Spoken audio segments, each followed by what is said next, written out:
I like to think I'm a smart man, but there's some things I can't figure out. Like, why are the Braves running away with the National League East? And how the heck are the Pirates still in first place? Let's try to figure out some answers on Locked On MLB. You are Locked On MLB, your daily MLB podcast. Part of the Locked On Podcast Network, your team every day.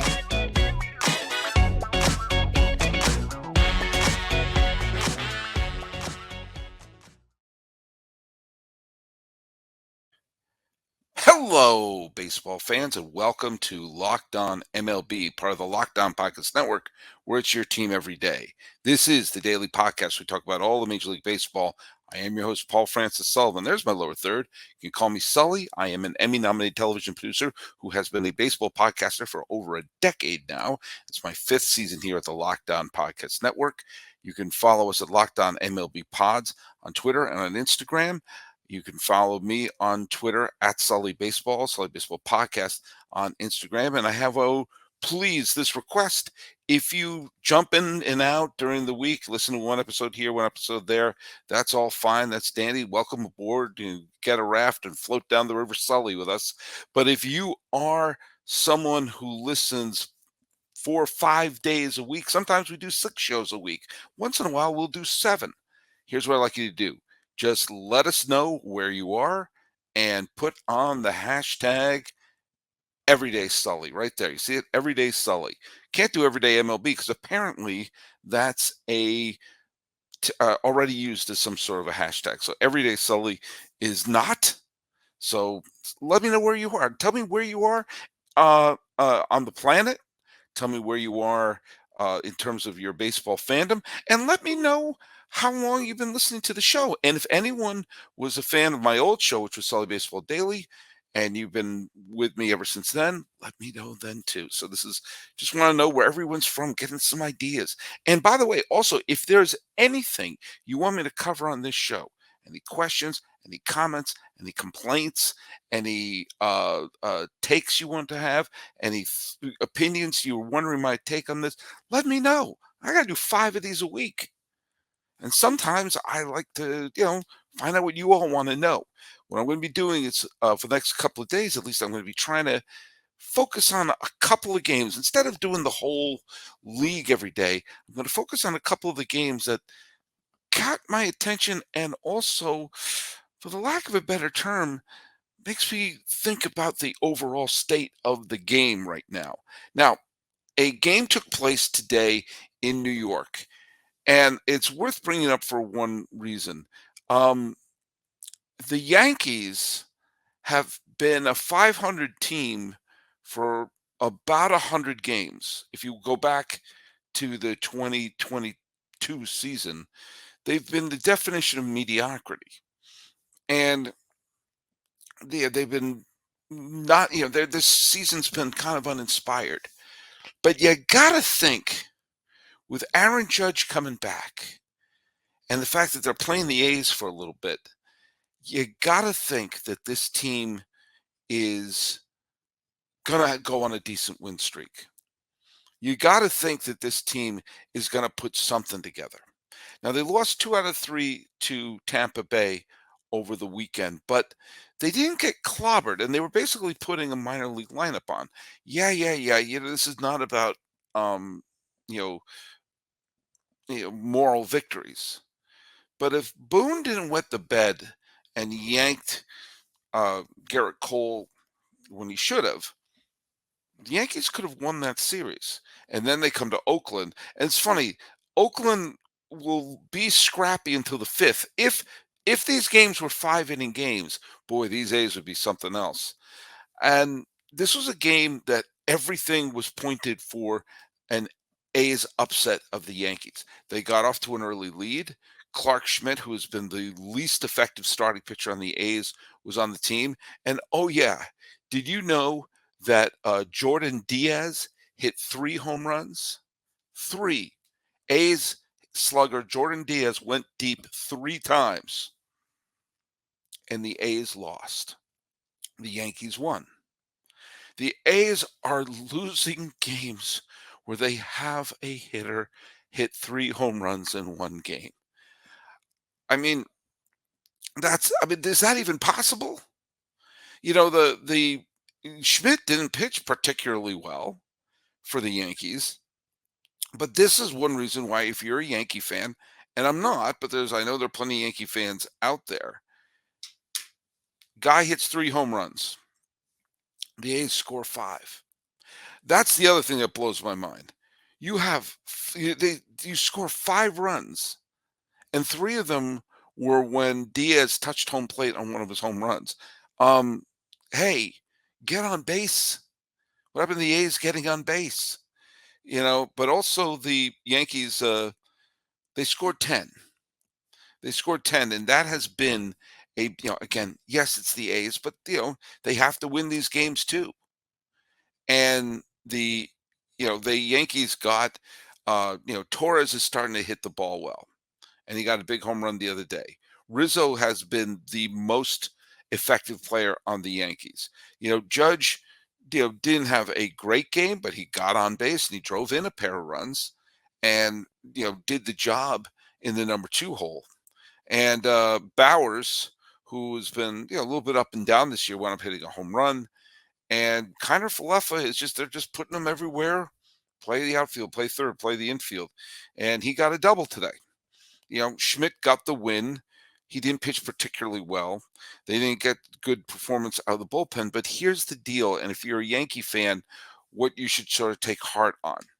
They've won this series against the A's. They're going for the sweep on Wednesday afternoon, and they have Brito pitching against Muller. Okay. Those are 2 pitchers who are having a terrible year. Both of them are having years that stink. But if you're the Yankees, if you're a Yankee fan, and you say, we had a game where our worst pitcher was pitching, and one guy hit 3 home runs off of us, and we won. The Yankees won that game. That is a sign, for me at least, when you're winning games you're not supposed to win. And you're starting to get some of those players back. You're starting to get some of the people there. And despite all of the doom and gloom that's been going on with the Yankees and the fact that they're currently in 5th place, keep in mind they have a better winning percentage than the Minnesota Twins. Why do I bring that up? The Twins are in 1st place in their division, and the Yankees are in last place in their division. And who's ahead of them? Baltimore. Now, Baltimore, I've been talking a lot about the Orioles, and the Orioles, if they win tomorrow, then they would have faced the gauntlet of the Braves and the Rays and come out even, which is pretty much all you can ask to do. You've had Boston. Boston went on that wild 8-game winning streak. Suddenly thinking, are the Red Sox good? The Red Sox good? They're really not that good. This is a native New Englander, grew up a Red Sox fan. This is not about any sort of biases. They played over their head for a little bit and climbed above 500 for a little bit, got everything. Oh, great, great, great. And they got their lights stomped out by the Braves. We'll talk a little bit more about that in segment 2. And you have Toronto, who everyone thought was going to be good. And of course, Tampa Bay is still they're still a juggernaut. They may have lost 9, but they still won 7 of the last 10 games. The Yankees had some bad streaks, and they've dusted themselves off. And we're in mid-May right now. They've got a winning record, and at least 2 of the teams in front of them have been overachieving. And they're starting to get healthy, and they're starting to find the pieces on there. Now, if their starting pitching staff can get healthy, if Carlos Rodon can come back, if some of the other bats, and the addition of Judge, what effect that will have with Bader, who has been a revelation since coming off the injured list, Rizzo, who's been the most consistent hitter, Torres is starting to find his bat. Suddenly, you'll start to see a team, which, as I said, at one point looked like it was a split squad spring training game. The lineup was so bad. Now, the effect of having Judge in the lineup, even if he isn't off to a 62 home run tear like he was last year, it has a ripple effect. And I can't help but wonder to think, again, I'm not a Yankee fan. I want to dispel all rumors about that. But the worst might be behind the Yankees. This seems to me like a team that is poised to go on a big winning streak. Now, playing a minor league team like the Oakland A's is a good start as the Yankees have climbed above 20 wins. The the AL Central doesn't have a single team with 20 wins, and all 5 teams on the American League East currently have 20 wins. That gives you an idea. These are two very different divisions. Now the Yankees are going to be now the Yankees after Wednesday, they have a big gauntlet. They have 4 games against Tampa and 4 games against Toronto. We're going to learn a little something about the Yankees. We're going to learn a little bit about them and to see if they are indeed going to be a big time contender like they were last year. Granted, they got off to the wild start, huge lead, and they were a 500 team for the final few months, but they built up such a lead that they were able to cash in and still win the division by 7 games. I mean, they had a pretty comfortable season last year, even with their post All-Star game slump. Now, you're wondering if they had their slump early and they could wind up having a positive stretch right now. The Yankees I don't think they were as good as the team that was on pace to win 100 some odd games last year. And I also don't think they're as bad as a team that was a 500 team for a 100 game stretch.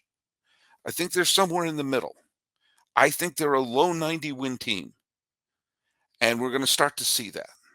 They sweep the A's, a nice sweep of any team, I don't care who it is good to cleanse the palate.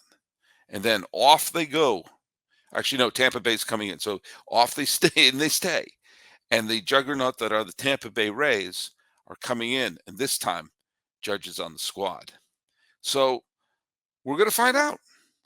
We are going to find out what the Yankees are all about. And if they get clobbered by the Rays, then you could chalk up, man, they're still not that great, and they beat up an Oakland team. If they can hold their own, if they split with the Rays, which is pretty much all you can ask for right now, you got to feel good that the Yankees could turn things and make the second third of the season really worthwhile. We're going to talk a little bit about the other team in New York and the division they're in and why that is making me 100% gobsmacked. And you didn't expect me to say gobsmacked. But first, let's talk a little bit about Sorare. Now, I'm really excited about our new sponsor, which is Sorare. It's a revolutionary fantasy baseball game and marketplace transforming fans into owners with officially licensed digital cards featuring players from all 30 major league teams, including the A's. Unlike other fantasy baseball platforms, Sorare managers truly own their fantasy experience, collecting, buying, selling, competing with player cards against global opponents to win epic rewards. Win or lose, you can still own your cards, and there's no cost to play. Plus, the more you win, the more you advance, collecting increasingly powerful cards and accessing next level competitions and rewards. Now, Sorare also has a partnership with Major League All-Stars Juan Soto and Julio Rodriguez to serve as brand ambassadors. Both are featured in the Sorare current brand campaign and will engage with the Sorare community throughout the season at major league events. Game weeks happen twice weekly and they span a 3-4 day cycle. At the end of game week, Sorare major league managers who rank near or at the top of the leaderboards win a variety of rewards, which can include Sorare scarcity cards, game tickets, merchandise, signed jerseys, and win VIP experiences like meeting baseball stars, major league stars. Prizes may vary depending on the competition. Head to sorare.com/lockdown. That's spelled SORARE.com to draft a team of free player cards, set your lineup, and start competing today to win epic rewards. Again, that's sorare.com/lockdown to start playing today. Today. Okay, at the beginning of the year, I thought the National League East was so airtight that I literally flipped a coin to determine who I was going to pick to win the to win the division. I'm actually going back to my own. I have to make sure I'm saying this correctly because I would hate to make a mistake on something so critical as my picks. of the division. But okay, I'm going back. My picks for the division were as such. So I'm scrolling down my own. I'm actually at sullybaseball.wordpress.com. You can go there if you want to check out the latest editions of Who Owned Baseball, which is my own personal site. Okay, all right, here we go. I picked the Braves. I was going to say I picked the Braves, and I was going to have someone afraid that someone would say, Sally, I looked it up and it said, you didn't pick the Braves, and you said I picked the Braves. Okay, turns out I picked the Braves. But I picked the Braves. I was sitting in this seat here in the luxurious Locked On MLB studios in Pasadena, California, overlooking the historic Rose Bowl. I flipped a coin, and it came up Braves. If it came up Mets, I would have picked the Mets. That's how airtight I thought this division race was going to be. And I also picked the Marlins to be one of the wild card teams because I like the pitching staff. And I thought by adding a rise to their lineup, they'd be a hot contending team. Okay. Well, hey, look at, as of this recording, the Marlins are in second place. So I don't look that bad. Here's the thing that's weird. It is airtight, the National League East. 2 games separate 4 teams in the loss column. Here's the deal.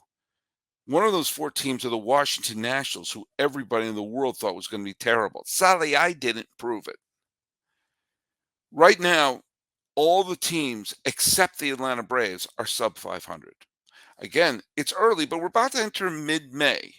And as I've said over and over again, the first checkpoint of the season is Memorial Day weekend, which is the end of May, which is in just a couple of weeks. In a couple of weeks, you can honestly assess your team and say, what are we? About, in a couple of weeks, a third of the season will be over. You'll be able to say, are we contenders or not? Well, the Marlins are in second place in their sub 500 team. The Mets have dropped their last 3 games and 8 of their last 10. And folks, today's game may have been rock bottom. It was a 7-6 game, and it was a game where Francisco Alvarez hit 2 home runs for the Mets against the Cincinnati Reds. The Reds are not a good team, and they had to scratch Max Scherzer. This is disturbing if you're a Met fan, when Max Scherzer has to continue to miss games. Max Scherzer is a first ballot Hall of Famer. Max Scherzer, when he was signed with the Washington Nationals, that was one of the best free agent signings in the history of baseball. He's a remarkable pitcher who, when on the mound and healthy, has no equal. Here's the deal. They had to start, was it Robertson to start today instead of Scherzer. And the Mets can't seem to get out of their way, even when they're playing a tomato can like the Reds. And it kind of reminded me of the game, Alvarez hit 2 home runs, Lindor and Alonso hit home runs. It's like the game where the A's, what's his name, Jordan Diaz hits 3 home runs today for Oakland in a loss. The Mets keep launching home runs against one of the worst teams in baseball. I'm sorry, they are. I know there are teams with worse records than the Reds, but I just don't buy them. They're an also-ran. When you circle the Reds on your calendar, this is one of the reasons why I'm giving the Yankees credit for beating the stuffing out of Oakland, is because you have to win those games. And here they are. The Mets desperately need to sort of, dust themselves off from a lousy weekend and get on in there and start to make up some ground on Atlanta. And they face the Reds and they lose. I don't know what's happening. The Phillies are kind of, they may have overachieved a little last year, but they're 8, the Marlins, the Mets, and the Phillies are all 8 games back in the loss column of the Braves. The Nationals are only 2 games back in the loss column of those 3 teams. The Nationals are getting closer to catch the Mets than the Mets are to the Braves. And it's really starting to look like, and all due respect to Tampa Bay, I've given nothing but respect to Tampa Bay. It's starting to look like the Braves might be the best team in baseball right now. I'll tell you one thing they have the biggest lead. They're on a 3-game winning streak. They're 7.5 games. They had 8 games in the loss column ahead of Miami, who is 7.5 games back. That is the biggest lead. Every other, like the Angels are 2 game back of the Rangers. The Guardians are 2 back of, both the Guardians and the Tigers are 2 back of the loss column of Minnesota. Tampa Bay has a pretty decent lead. They're 5 games up in the loss column, 5.5 in the standings. But the Braves, are they going to run away with it? What did my coin know when I flipped that coin? And things certainly went the Braves' way as they just, they smacked around the Red Sox 9-3, and actually never felt that tight. Charlie Morton pitched his, 6 strong innings. Murphy got 3 hits. Olson got his 11th home run. They're not missing Freddie Freeman right now. The Braves are now 25-11. And I don't know what else to say. The Braves are just making, granted, Max Fried went on the disabled list. Okay. But that farm system is so fertile, they're going to pick someone out and put someone right back in there. There's a ton of talent in Miami. There's a ton of talent on the Mets. There's a ton of talent on Philadelphia. This shouldn't be a division where any team is running away with it. But here we are. I don't get it. But here we are. And the Braves are making my coin look really, really smart. Here's the last thing I don't understand. And boy, oh boy, I don't understand this. Now, the Pittsburgh Pirates at one point went on a really, really fabulous run. They won, I think they won, it was like they went like 16-3 or something. They went on just a rampage. I had it up on one of my screens here, and my screen looks a little bit like the movie Minority Report right now. Where the heck did I put that? I think I accidentally closed a window. Um, all right, but take my word for it. The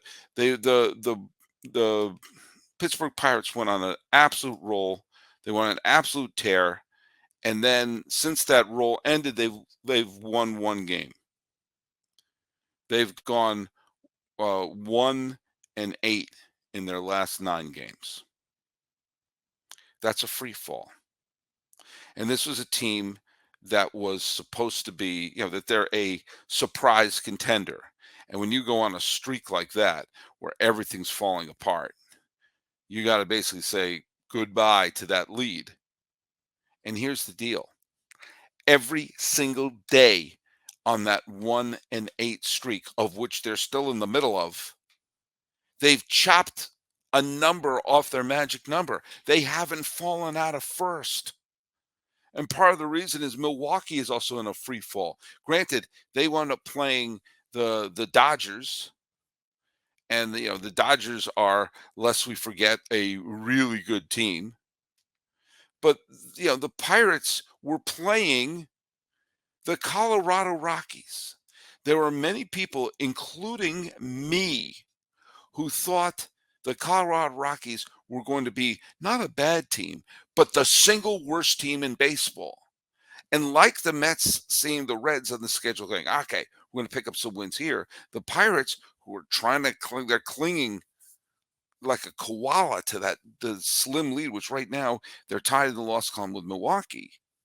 You got to look, okay, we're at home against the Rockies. We got to make a couple games here. They got thumped, and they scored 2 runs or less in 9 straight games.